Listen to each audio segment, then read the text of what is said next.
And Rob, if you'll walk us through the third step prayer, please, sir. I would love to. Hey, everybody. Great to see you, everybody, on a beautiful Saturday morning.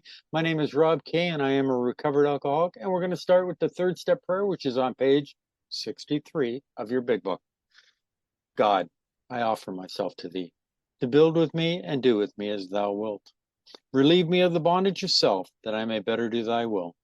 Take away my difficulties, that victory over them may bear witness to those I would help of thy power, thy love, and thy way of life. May I do thy will always. Excellent. All right. We left off near the top of page 129, but I think we'll go back one paragraph. So we'll start at the bottom of page 128. That he is not so unbalanced.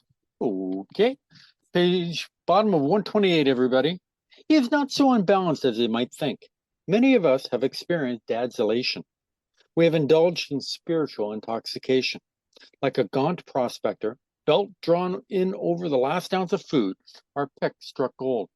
Joy at our release from a lifetime of frustration knew no bounds. Father feels he has struck something better than gold. For a time, he may try to hug the new treasure to himself.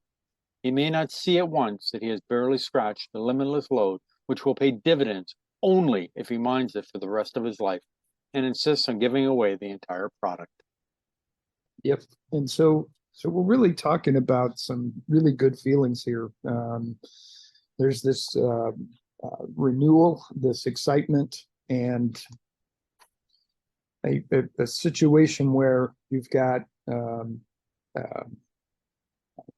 person, an alcoholic, that has been able to get sober and stay sober and start on the path of true recovery, and is feeling really good about it because it was such a struggle before. Remember, if you when you were trying to stop drinking, and how frustrating and it was when you were trying to stop and stay stopped, and not having as much luck as you might want, or luck as much strength in what we're talking about here. So in this case, we've got somebody that has finally found a spiritual experience, and they are enjoying the fruits of their labor. And in the end, at the same time, the family also is seeing it and as well. Now, this last part here I've highlighted and underlined, and that is that which will only pay dividends only if he mines it for the rest of his life and insists on giving away the entire product. And this is just another reference of getting back to giving or working with others, and actually spending that spiritual strength with their family, friends, and other alcoholics. So it's back to talking about helping others.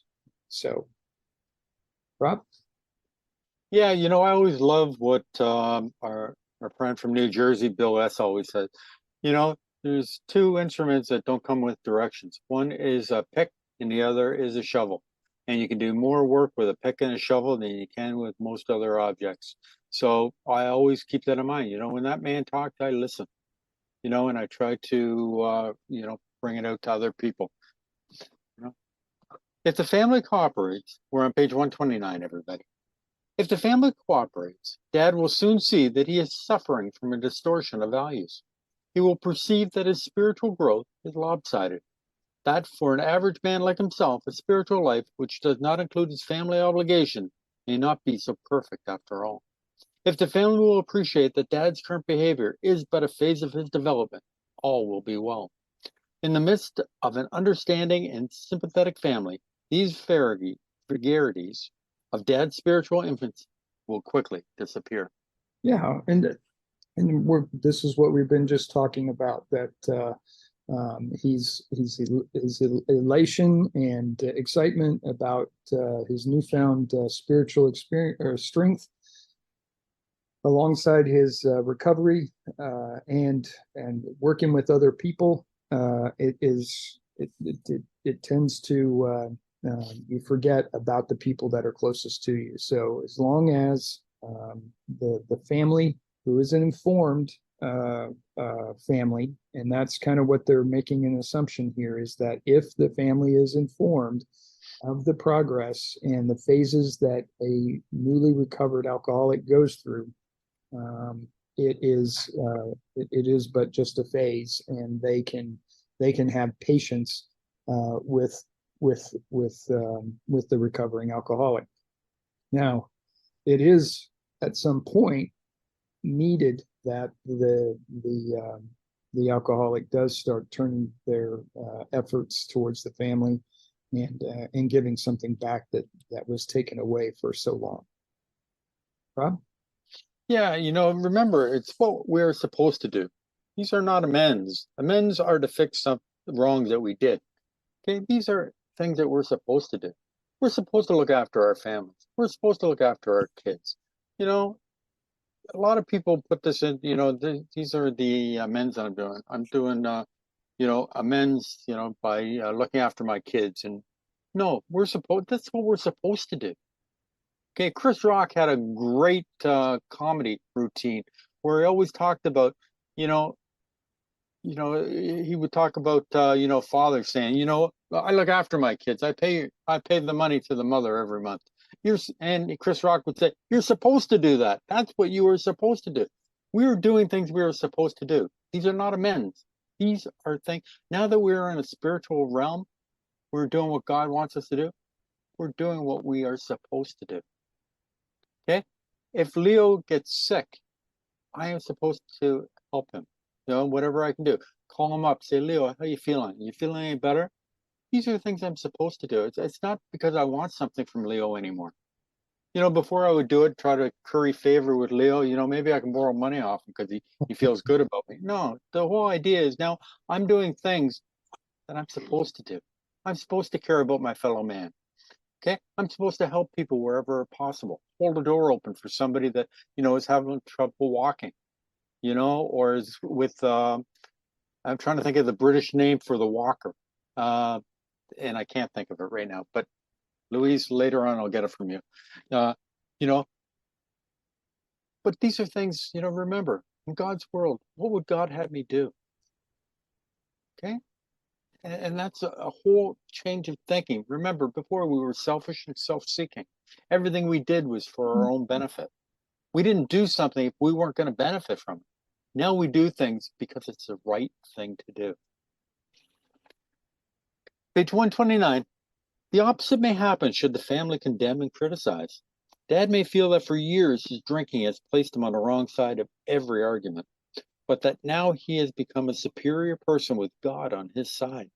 If the family persists in criticism, this fallacy may take a still greater hold on father. Instead of treating the family as he should, he may retreat further into himself and feel his spiritual justification for doing so. Alienating the recovering alcoholic at this juncture is fraught with all kinds of bad things that could happen. We're assuming that there's still strong spiritual strength within the alcoholic here, as far as retreating further into himself.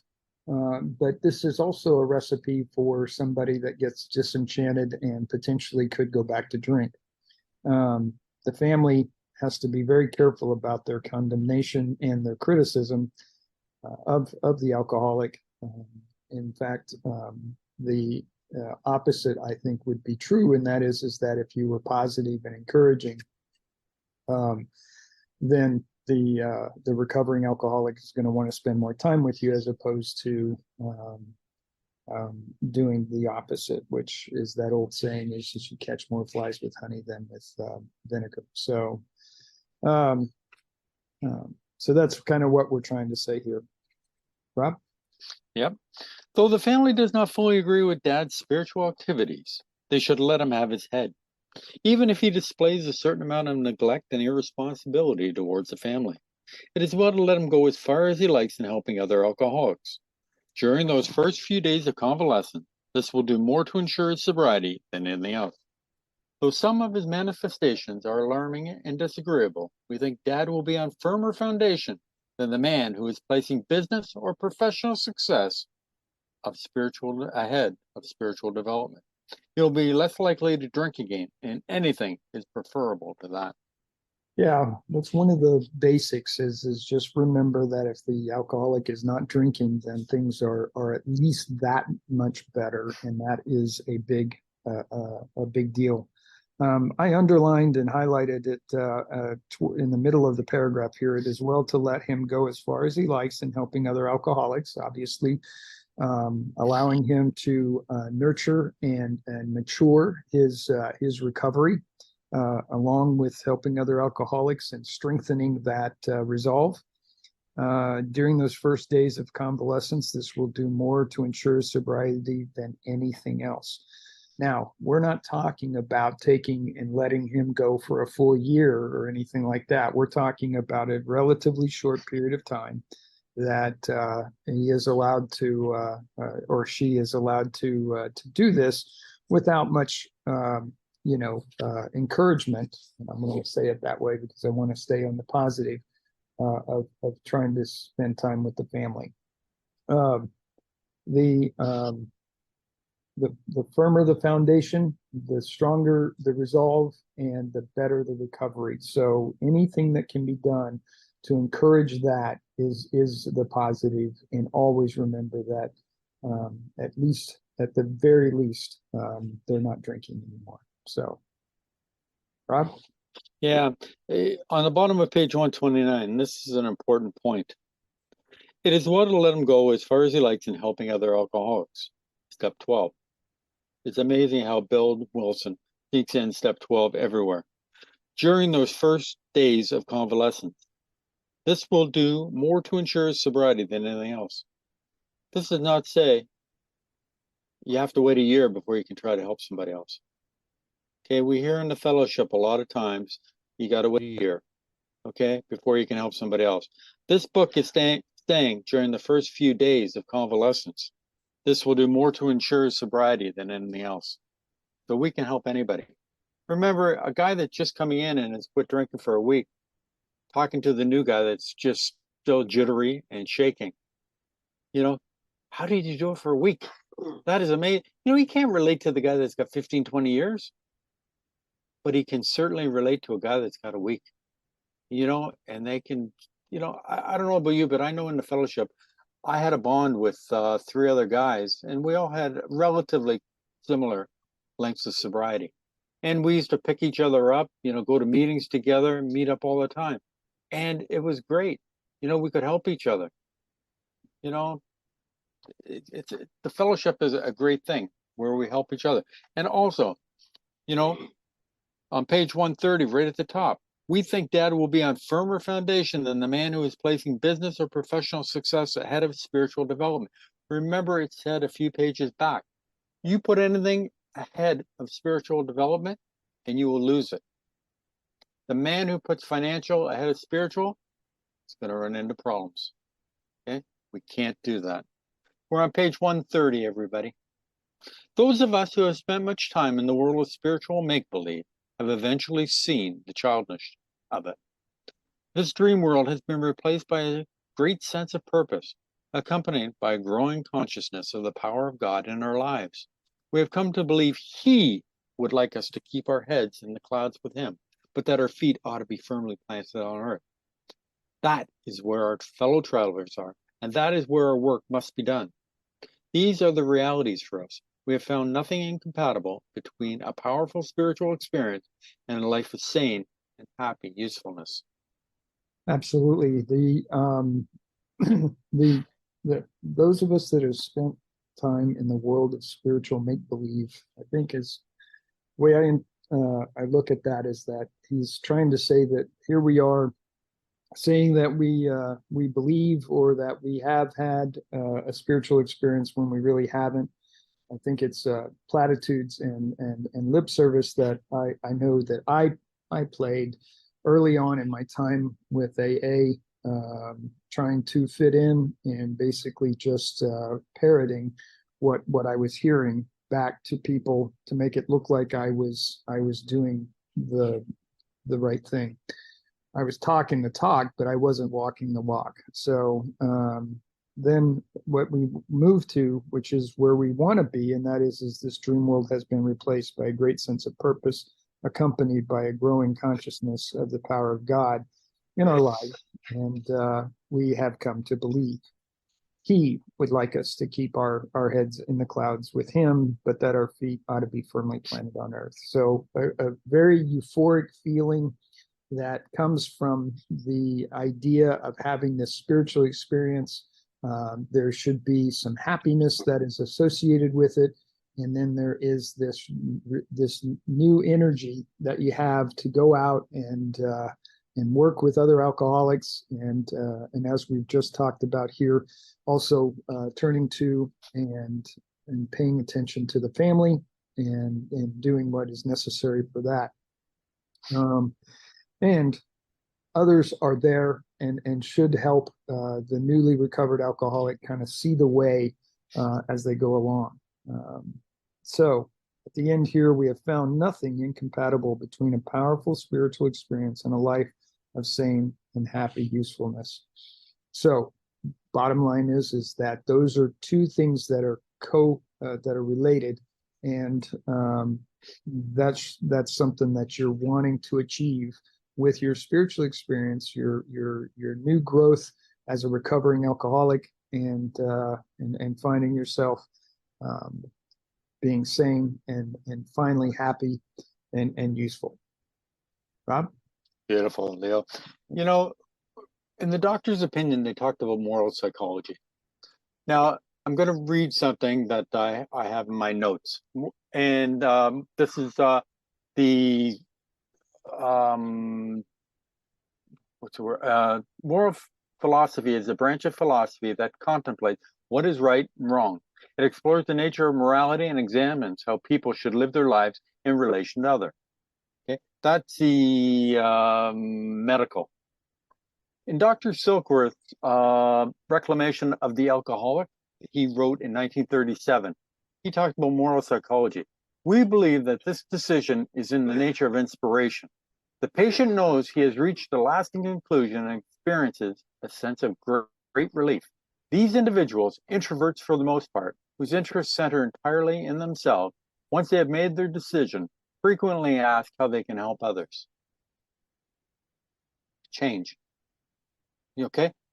We used to think only of ourselves. Now it's, you know, in this God world that we're living in, we're now thinking about other people.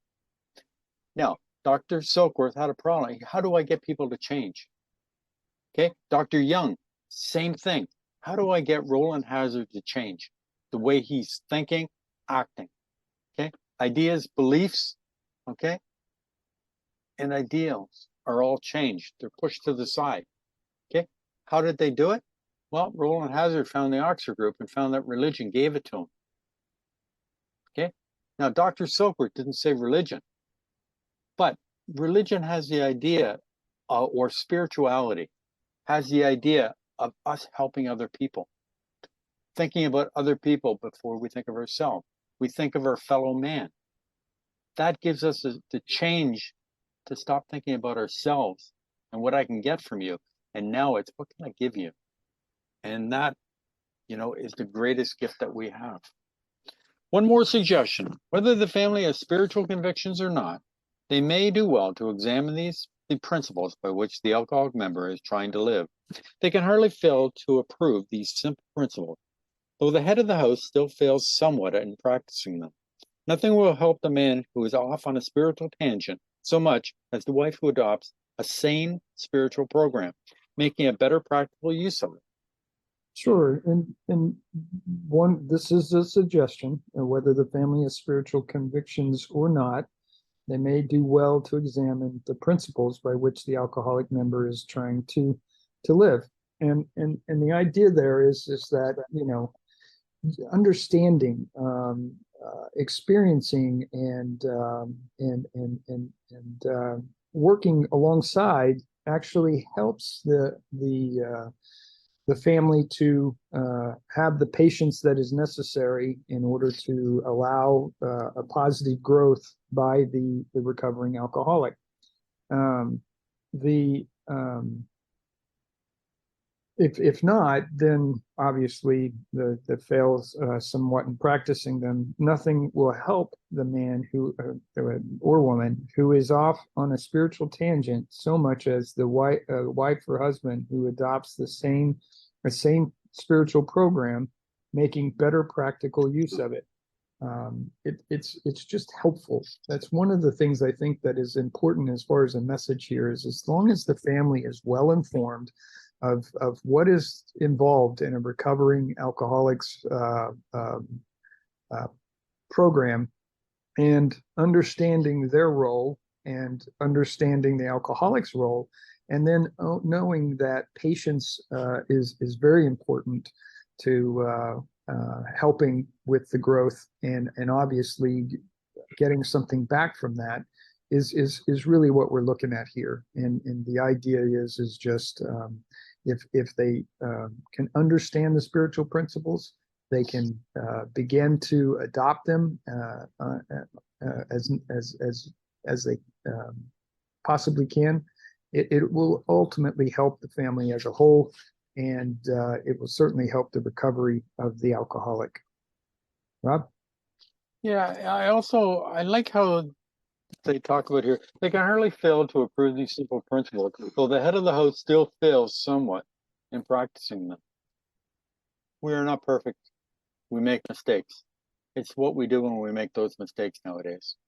We live in step 10 and 11, right? Step 10, when we make a mistake, what do? Mary B, you know what I'm going to say. We fix it. When? Now. We fix it now. We deal with it.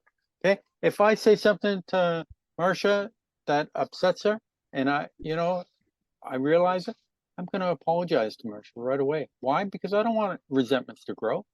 I don't want a rift between us. I didn't mean to hurt her. That's not my intention. But sometimes we say things that we think are funny, humorous, or off color that the problem is we don't think sometimes. And things get said that we think nothing of. We think it's funny or humorous, and it upsets people. Once we realize that, okay, we make preparation now. Okay, we don't sweep it under the rug and think, oh, everybody will forget about it. No, we deal with it now. Okay, and we say to the person, and a lot of times the people will say, oh, yeah, I didn't take that way. I thought, no, we're good. But the thing is that we are willing, and we do deal with it now.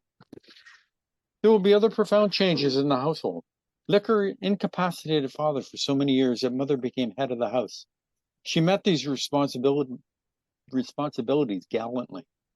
By force of circumstances, she was often obliged to treat father as a sick or wayward child. Even when he wanted to assert himself, he could not, for his drinking placed him constantly in the wrong. Mother made all the plans and gave the directions. When sober, father usually obeyed. Thus mother, through no fault of her own, became accustomed to wearing the family trousers.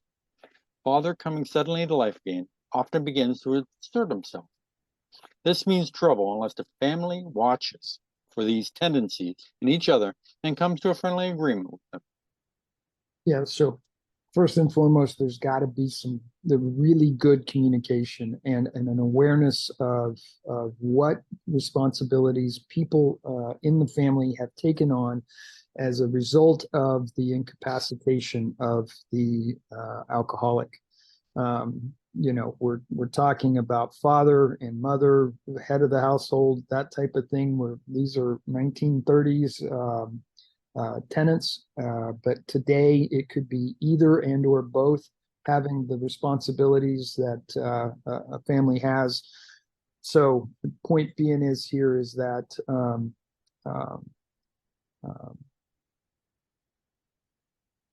the non-alcoholic taking on the responsibilities of the financial, the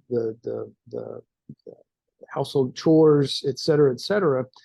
And all of a sudden now you've got a sobering uh, alcoholic that's going through recovery, they're alert and aware, and now want to reassert themselves. They have to be very careful about how that is done, if it's even done. There can be some, like I said at the beginning here, a lot of good communication that is healthy with respect to the non-alcoholic versus the recovering alcoholic, and working things out as a partnership, and really accentuating the fact that there's a partnership. Now we're going to go through 8 changes here in this section, and this is one of the changes here, which is the changes that the alcoholic is now sober and wants to reassert themselves, and it's a point here where there has to be, like I said, really good communication, and a lot of understanding and patience with allowing this to be a partnership once again. Rob? Very good. Drinking isolates most homes from the outside world. Father may have laid aside for years all normal activities, clubs, civic duties, sports. When he renews interest in such things, a feeling of jealousy may arise. The family may feel they hold a mortgage on Dad, so big that no equity should be left for outsiders. Instead of developing new channels of activities for themselves, mother and children demand that he stay home and make up the deficiency. Sure, and this is just that point where you feel like that you're owed a certain amount of attention and involvement in the recovering alcoholic's life, and sure, that's human nature, and it's going to be a tendency. The idea here, which is this is change number 2, is that they've gone and the recovering alcoholic has renewed their interests in things like clubs, civic duties, and sports. Obviously, working with other alcoholics being a new activity, and the jealousy that can well up and derail some of the progress of the recovery. So once again, and we'll continue to say this, is good communication, sitting down with the family, allowing the family to voice their concerns, and doing it in a positive nature is absolutely a must. And this is one of those areas where there has to be some balance, and that's what we're trying to achieve here. That the family has to allow the recovering alcoholic to have these interests to a certain extent, but at the same time has to also spend the time that's necessary in order to renew that which is good with the family at large. Rob? Sorry, I'm just typing something here. Okay. No, that's all right. Remember, we're going through the 8. Okay.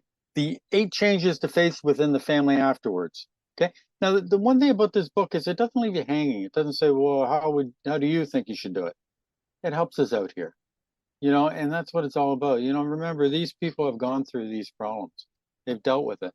I know at the end of my drinking career, and I call it a career, even though I didn't make any money at it. It's like my hockey career. It fizzled very quickly. But anyways, as I digress, I isolated and I didn't participate in things, and I couldn't participate in things because I was too half in the bag. I couldn't take my kids to their activities because I shouldn't be driving. So my wife had to do all that. She would have to take the kids, pick them up, take them to their activities. While I sat in the basement doing whatever the heck I was doing. Right? So now we're trying to assimilate back into the family. Okay. They've been doing their own thing for however long we've been in our cups. And let's be honest, it's not like it's been a month that I pulled back. It has been a few years that I've pulled back and have isolated. They've done their own thing. Okay. They've come up with their own way of doing things, and I've been left out of it. So now I'm trying to get back into getting involved, and it's difficult at the beginning because they're not used to it. I'm not used to it. I just think that, as the alcoholic who has come into the fellowship after 2 weeks and thinks everybody should forgive them for everything they've done, because they're sober for 2 weeks.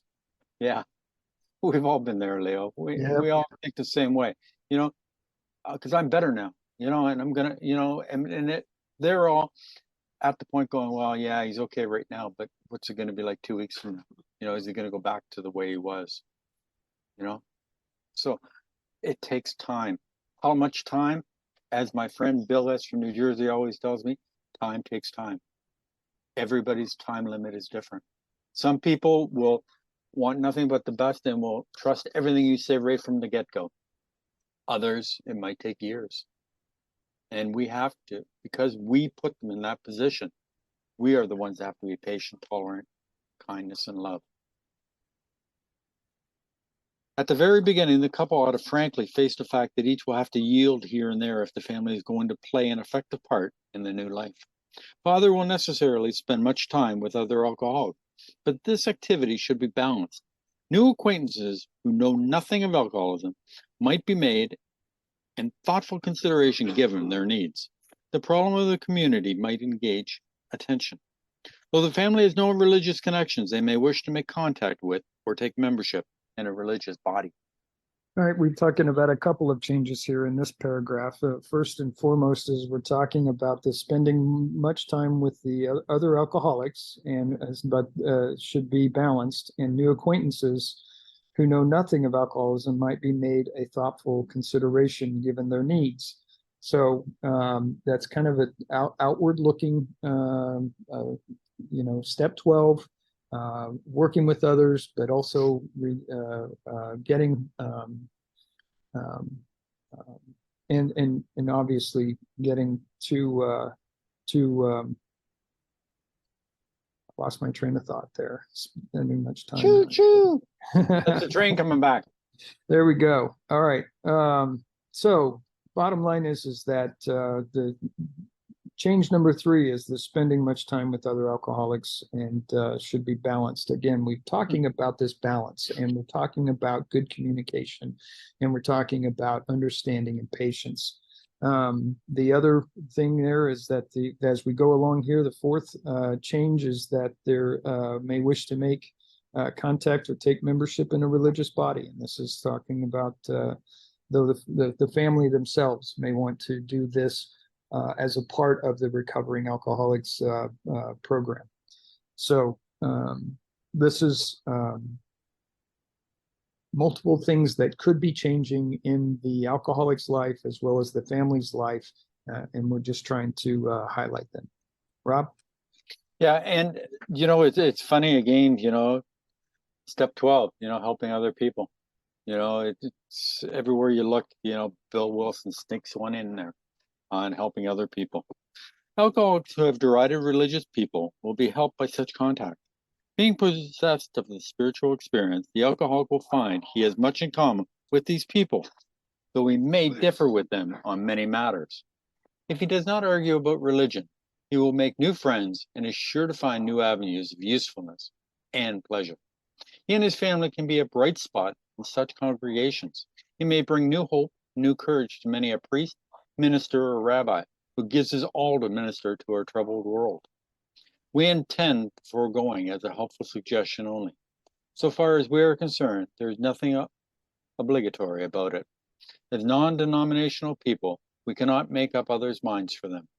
Each individual should consult his own conscience. Sure. And really what we're doing is a continuation here of taking on a membership in a religious body and being possessed of a spiritual experience. The alcoholic will find he has much in common with these people, those that are going to church and are religious. It's just kind of goes hand in hand. So long as there's not this debate and or argument over religion. There will be new friends being made.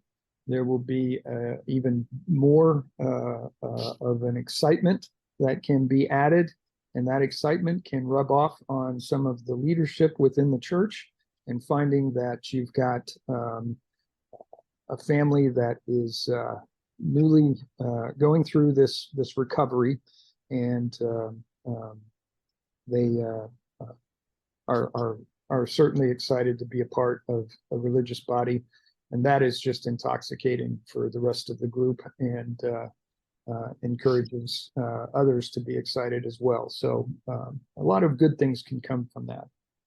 A lot of good things. Rob? Yep, page 132, everybody. We've been speaking to you of serious, sometimes tragic things. We have been dealing with alcohol in its worst aspect, but we aren't a glum lot. If newcomers could see no joy or fun in our existence, they wouldn't want it. We absolutely insist on enjoying life. We try not to indulge in cynicism over the state of the nation, nor do we carry the world's troubles on our shoulders. When we see a man sinking into the mire that is alcoholism, we give him first aid and place what we have at his disposal. For his sake, we do recount and almost relive the horrors of our past. But those of us who have had tried to shoulder the entire burden and trouble of others find we're soon overcome by them. Yeah. This is going to be change number 5, and that is the insistence of laughter, as Rob is putting, and enjoying life. So that's really the message here. Try to not to indulge in cynicism over the state of the nations, nor do we carry the world's troubles on our shoulders. Basically, it's just, put those things aside, enjoy what you're doing. Look back over your alcoholic career with some amount of positive humor, in that you can now start to laugh about some of the things that happened, even though they sound like they were tragic at the time. And so the point being is that not to shy away from your past, learn from it, and then and do what you can to make as much light of it as possible, and then shed yourself of all of this burden that you had while you were a practicing alcoholic, as I say. Rob? Yeah, one of the most important things is that if the newcomer comes into the room and everybody has got a big,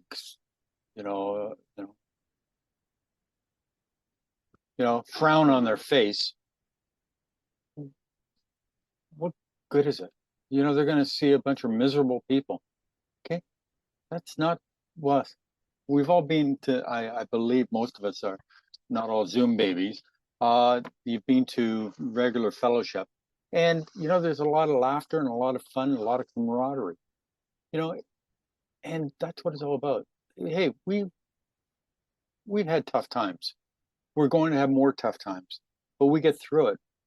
Okay. And the thing is that if the newcomers doesn't see that there's joy in life, they're not going to come back.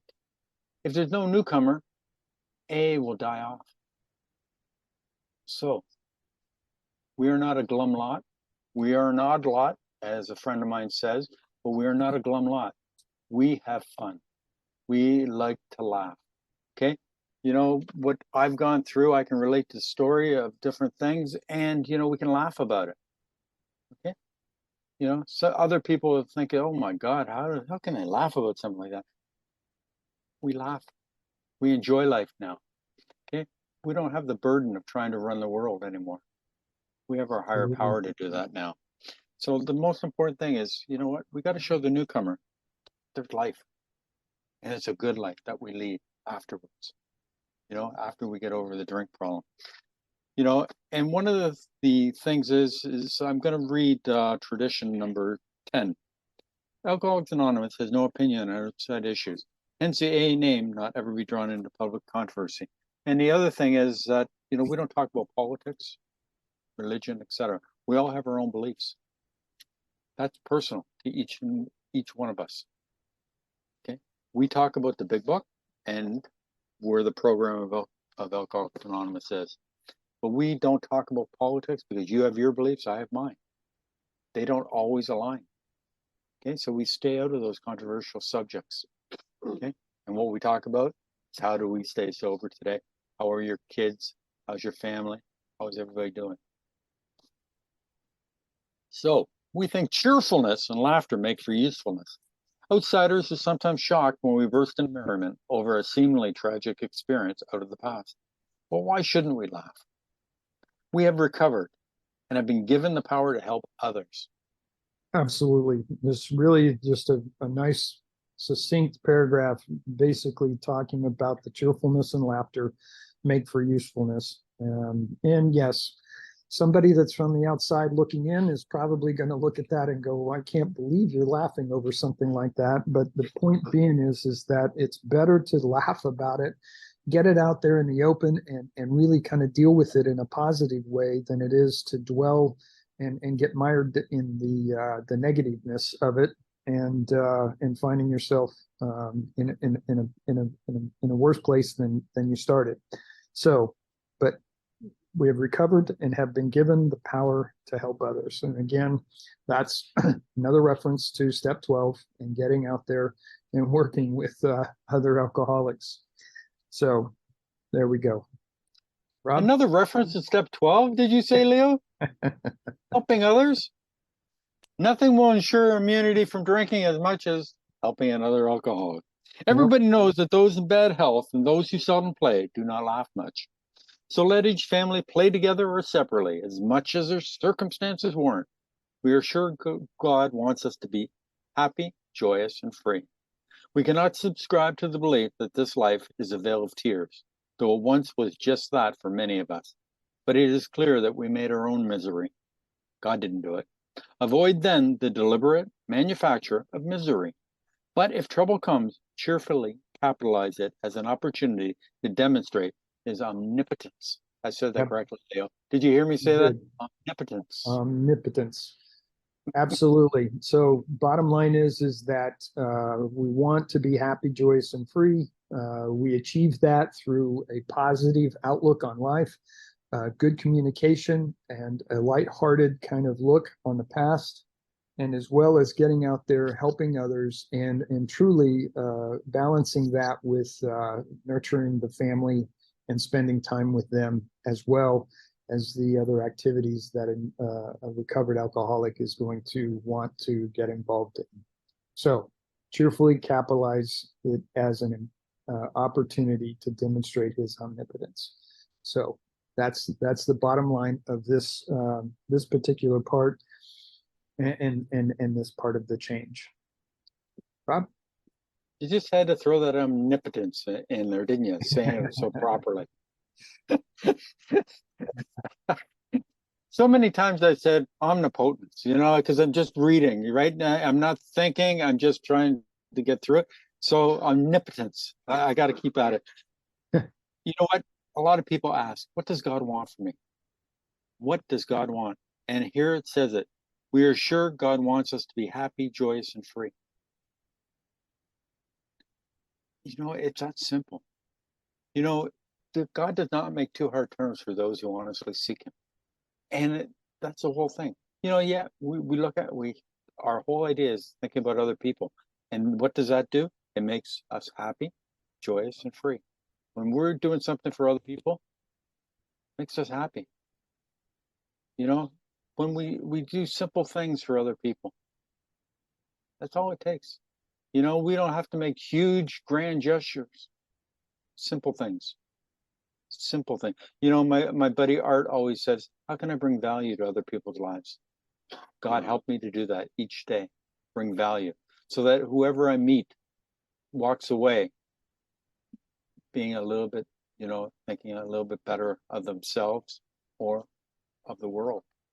And as I say, we can't do grand gestures all the time, but we can do simple things by making somebody's life a little bit easier. Now about health. A body badly burned by alcohol does not often recover overnight, nor do twisted thinking and depression vanish in a twinkling. We are convinced that a spiritual mode of living is the most powerful health restorative. We who have recovered from serious drinking are miracles of mental health. But we have seen remarkable transformation in our bodies. Hardly one of our crowd now shows any mark of dissipation. Thank you very much, Leo. Yep. We knew I was going to trip over some word today, so that's the word today. So this is change number 6, and that is the fact that you're going to change. Your health is going to change for the better.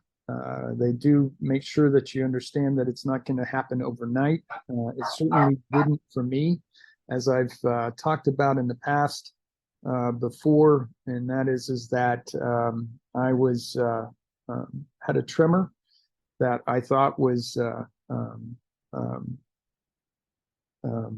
hereditary, but it turns out that it was just my um,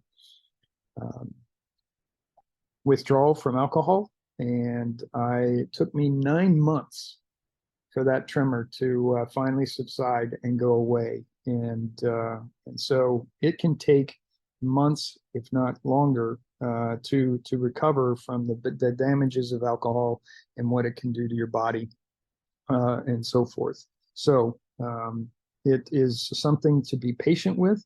It's something to look forward to. I will tell you that, and and things will be brighter.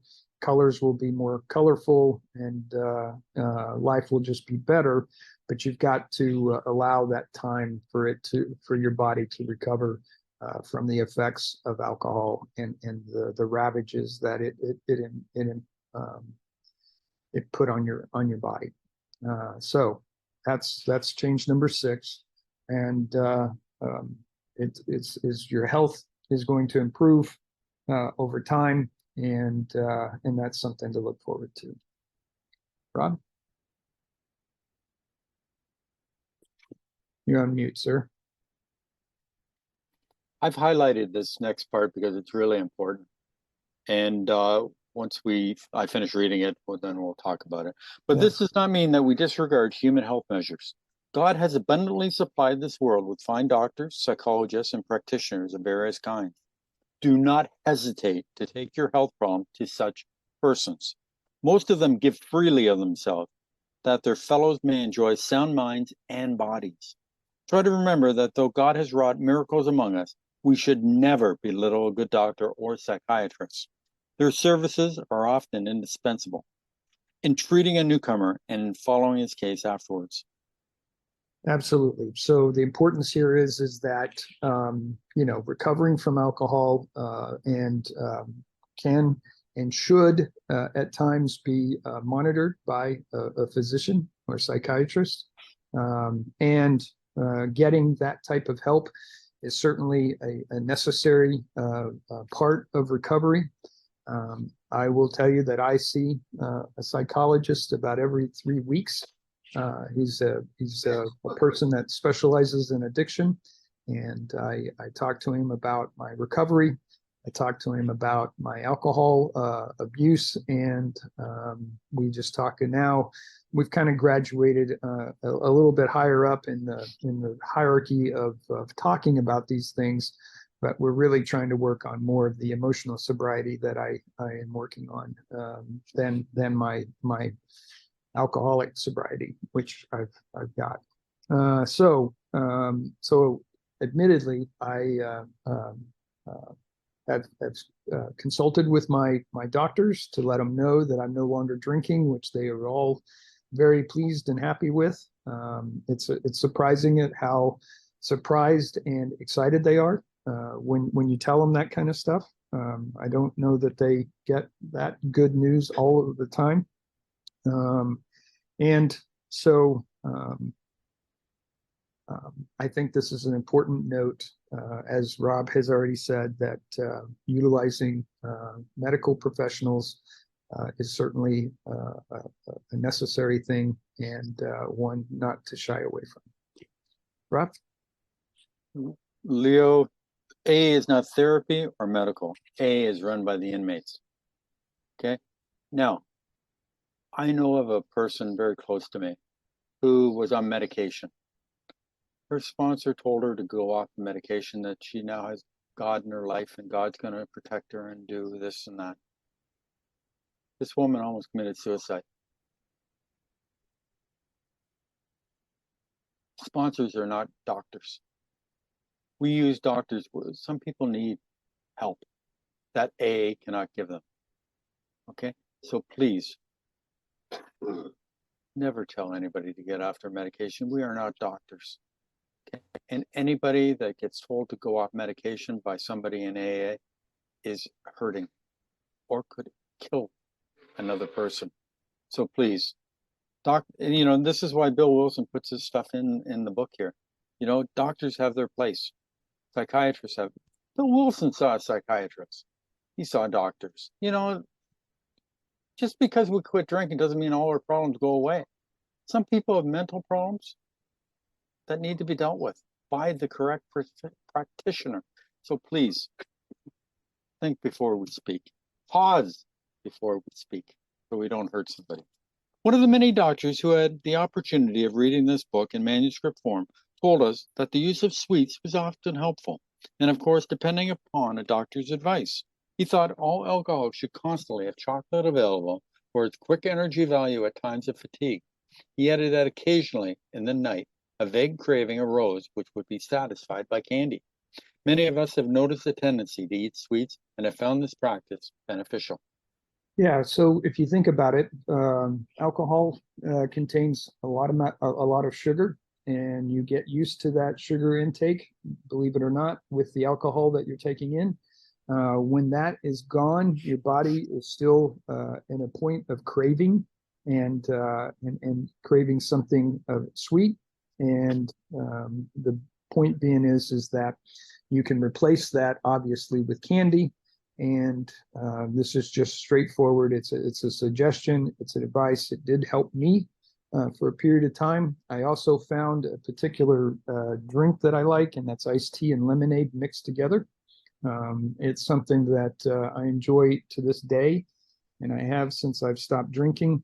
And I find that I have this thing for ice cream now. So it's hard for me to turn down a bowl of ice cream on any given day. So and I don't mind. I've now decided that I like desserts when before I didn't, and so I kind of relate to this as it's being posted here. Rob? Yeah, I'm going to post an article on emotion. We've been talking a little bit about emotional sobriety. I'm going to post something you can download about what Bill Wilson wrote about emotional sobriety. And I think, Leo, it's time to bring in our friend from New Jersey, Mr. Bill.